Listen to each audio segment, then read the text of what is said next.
As I shared in the last episode of the Discovering Your Calling podcast, we recently had a house full of little people and our grandkids ranging from ages 2 to 7. We had a 2-year-old, a 5-year-old, and 7-year-old. And for a short while, we had both two sets of parents and 2 dogs actually in the house as well. And to accommodate everybody's desires for sweets and salts and all the junk food, our pantry closet had become packed with all sorts of choices. Now, there were a few healthy choices like some rice cakes and protein bars, but most of the choices were not. There were all sorts of sweet cereals, 3 or 4 types of cookies, chips, you name it, it was in this pantry closet. And what I saw happening were the kids would want a snack and they would go to the pantry closet door, open it up, and stand there and stare. They got so frozen with overwhelm, they could not make a decision as to what type of snack they wanted. And truth be told, I saw some of the adults do the same thing. Now, I miss my grandkids not being here, but when they left, so did all the junk food, much to my husband's dismay.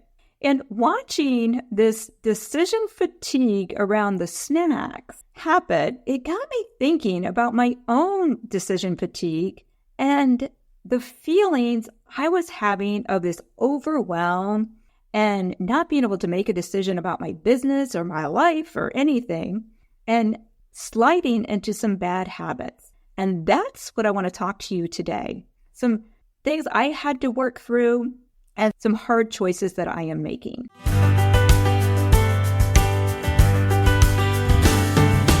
Welcome to the Discovering Your Calling podcast. I'm your host, Sheri Miter. I'm here to help you unleash your strengths and get clarity on your calling. I believe when you find your purpose in life, fulfillment, joy, and success will follow. If you're ready, pop in those earbuds, hit that follow button, and join me on this journey toward discovering your calling. Okay, so as I was sharing with when I saw the grandkids with the decision fatigue around snacks, I feel like we can fall into this trap ourselves. And usually this decision fatigue doesn't happen for most of us as adults over what snack to have, but it's over this thing of feeling so overwhelmed and bombarded with emails and social media posts. And I know for me, I'm constantly getting emails from other podcast companies saying, oh, you should have so-and-so on your podcast. She'd be a great guest or he'd be a great guest. And then I get another email about, improve your SEO and you'll improve your downloads, or your YouTube channel sucks. let's fix it. Or you need to take this course or that course, or all these things. Even just saying it, like it fills my body with this tension. And it makes me just feel so overwhelmed that all I want to do is be like my 2-year-old grandson and grab my favorite blankie, shut the door, and go take a long nap. And I'm not going to lie, I actually did that on Monday after everybody cleared out of our house. I just napped for almost 2 hours, and it was glorious and so needed. But the other thing I did is I got back into a good habit I've had, and that's seeking some guidance from my higher power. For me, that's God, and just my prayer habit. Now, before I go into what that looked like, I do want to say this. If you're wondering about this decision fatigue, that's not really the topic of today's conversation, but I did do an episode a couple of years ago on that. So if you go back to season 2, episode 130, I had an episode called Is Decision Fatigue Real? Because it is a real thing, let me tell you. And you might enjoy listening to that episode. So I knew decision fatigue had set in for me, and that was causing my overwhelm. So after my long nap, I did go seek some quiet time. And I just needed to quiet all of the noise, all of the, like I said, I felt like just the social media and emails just bombarding me with all the things I should be doing. And I needed to listen to God again. And the crazy thing was, maybe not so crazy, depending on how you look at it, the very first thing I heard from him was him once again whispering to me to rest and write. And if you didn't listen to it, back just a few episodes ago, season 4, episode 61, Embracing a Summer of Rest and Renewal, I talked about that. I talked about that message of how I heard from God because I'm writing a book on the Discovering Your Calling process. And I know that needs to be my priority right now. And I know resting and healing my body and my mind and getting it in a great place needs to be a priority right now so that I can write this book with all the creativity He's put inside of me. And, my husband and I are living in a beach town for a year and we want to be able to enjoy it. And that's part of the rest and renewal. And I realized in this second quiet time with God, when He told me this again, that I had not been doing this. I had let other obligations, family, work, bad habits I've had, old habits I've had, sneak back into the forefront of my mind. And I wasn't obeying that. I wasn't doing that. And I even let a podcast episode slip in that maybe shouldn't have. You see, if you listen to it 2 episodes ago, I think it was, the Discovering Your Sales Edge episode, that was recorded before I felt called to rest and renew. And I wasn't going to air that podcast episode. But because I had let other obligations take over, I didn't have a new episode to put out 2 weeks ago. So my editor and I decided, let's go ahead and throw that one out there. And honestly, it didn't sit right with me. Not that it's a bad episode. I think it's very worthy of being heard if you're in sales. I think you should listen to it. It's got some great advice. I believe it. It's just not where I'm at right now for what I'm willing to deliver to my clients. Not that it won't be forever. So if you're thinking like, oh, I want to listen to that. I'm in sales. I need that. I need your help. Hey, hit me up in the fall. I'll be there for you. But right now, that's not where I'm at. And, my default setting, I realized it is to work. I've always been one that I felt like work was something I can control. When I feel overwhelmed, my default is to go to work. When I want new things, I want money to buy new clothes, to buy things for my house, I've always worked. When I felt like everything else in my life was out of control, I would just work. Like it was the thing I could control. And I realized just like how easy it was to open up that pantry and grab junk food instead of the healthy food I've been eating for the last 3 months, I was slipping back into this bad mindset. And I know better. I know I don't mean the cookie and it's a bad choice. And I know the mindset I was having and the bad work habits I was creating and the distraction I was letting come into my life was not what I was supposed to be doing right now. And I know that if I really want to listen and obey to what God is calling me to do, I need to let go of these distractions. And just like we had to clean out the pantry, I need to let some of them go. And that's what I want to share with you today.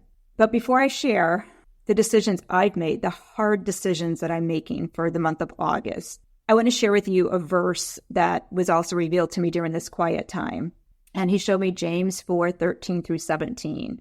And it spoke to me for 2 different reasons. The first one is I am high futuristic and I'm always thinking about the future. And again, how can I make money in the future? What can I do in the future? Where are we going to live in the future? And my husband always has to remind me to spend time in today. So keep that in mind when you listen to this. This is the mindset I had. And now maybe this verse is going to speak to you in a different way. But it says, boasting about tomorrow. Now listen, you who say, today or tomorrow, we will go to this or that city, spend a year there, carry on business and make money. Why, you do not even know what will happen tomorrow. What is your life? You are a mist that appears for a little while and then vanishes. Instead, you ought to say, if it is the Lord's will, we will live and do this or that. As it is, you boast in your arrogant schemes. Oh, so guilty of that one. All such boasting is evil. If anyone then knows the good they ought to do and doesn't do it, it is sin for them. I'm going to repeat that last one because that was an ouchie for me. It says, if anyone then knows the good they ought to do and doesn't do it, it is a sin for them. I know. God is calling me to write this book. And I haven't been doing it. I've been letting all the distractions stop me. And maybe if you listen to the last episode, I talked about being you get stuck at 6 o'clock. I realized I've been stuck at 6 o'clock, avoiding doing the things I ought to do. So he also revealed again this rest for me, but he gave me an acronym for rest, and he gave me restore, energy, savor, trust. And I know for me, I just need to restore my energy by savoring this area that we live in, by savoring time to just write, savoring the space to just be creative. And it will restore my energy for when the time comes that something bigger is happening. And then I need to trust him. I need to quit scheming. I need to quit worrying about the future and just trust that God's got this. And let me say, it sounds so much easier than it is. It's so scary. But I know his gentle nudge is reminding me to just release my anxiety about the future year and just focus on today, focus on this present moment. And I know he's encouraging me to rejuvenate my spirit by letting go of distractions and just immersing myself in the beauty of nature of this beautiful area we're living in, of the ocean and the woods and the lakes, and trusting in his provision. And that I can savor this time and find what I truly need and just write the book. Because that is the good thing that I know I ought to do. And as I already shared, it's scary as hell for me. Pardon my language. But it's also exciting. And deep inside of me, I know there's something big in store for me when I listen, obey, and do what I'm supposed to do. Which again, for me right now, it's writing this book. Therefore, I'm making a really hard decision to take August to fully focus on writing the book and resting and savoring this beautiful beach town we call home right now. I promised my book editing coach that I would have my rough draft done by the end of August. So that's what I'm going to focus on. So that means I am not going to record any new episodes for the month of August. So after this one, there will not be any new ones until September. Now, there are 4 years of podcast episodes. I just mentioned a few of them. Maybe you might want to go back and listen to. I have 4 years of episodes out there. And you can hear we have morphed this podcast 3 different times. So you'll find there's something for everybody out there about strengths, about leadership, about entrepreneurship, about discovering your calling, about mindset. So I hope you'll go back and maybe binge on some old episodes. I'm also going to limit my social media. I'm not totally getting off of Facebook, but I'm going to limit the time. I already deleted the app off of my phone because I know I have a bad habit of just scrolling mindlessly. And I'm just going to focus on writing the book. I'm going to let this time be for me to just restore my body and my mind, connect with nature, connect with God, my creativity, and my thoughts. And as I already said several times, it's scary, but it feels like the right move for me right now. Now, my friend, first of all, thanks for letting me share this with you. And my question for you right now is, actually, I have 4 questions for you right now, is as you've been listening to me, what is causing you to feel overwhelmed and have decision fatigue? And what can you do to control or change that so you have more ease in your life? And maybe you just need to clean out the snack closet. Maybe there's something else that just causes you to feel overwhelmed when you walk in a room. What room causes you to feel like, oh, it's just so much anxiety? Sometimes we just need to throw out the clutter and just what's causing you overwhelmed. Is it your emails? Is it social media? Is it something else? What's causing you to feel overwhelmed and have decision fatigue? And what can you do to control that? Number 2, what do you need to let go of that isn't serving you right now? Are there old habits, social media, junk food, work stuff that doesn't really need to be done right now? What can you get rid of? What can you let go of right now? It doesn't mean forever, just like I'm not going to record a new podcast for the month, but it's not forever. I love my podcast. I wouldn't let it go forever. I'm just letting it go for the month. Number 3, what is the thing you know you ought to do that you've been too distracted to do it? What is that thing that you know deep in your heart you're being called to do that you've been avoiding? Let's do it, guys. Let's do it together. And the 4th question I have for you is, what's the hard decision you need to make to live your life to the fullest calling? And letting go of things, changing habits, all these things, they're hard decisions to make. So what are those hard decisions? And maybe it has to do with the other questions. I don't know. But I hope that me sharing my story helps you work through these things. And my friend, I hope that you will hang on and wait for new episodes to come in a month and, be excited about the book. I'll let you know when the rough draft is done. And I'll do an episode as soon as the rough draft is done. How does that sound? And because I will be looking for a book launch team when the book is ready, I'll be looking for people to help me, read through the first drafts or so of it. So if you're curious about that, reach out to me. Let me know that you want to be part of the book launch or the first draft team. And if you have any questions at all, like I said, I'm going to limit my time on social media, but you can DM me on Facebook.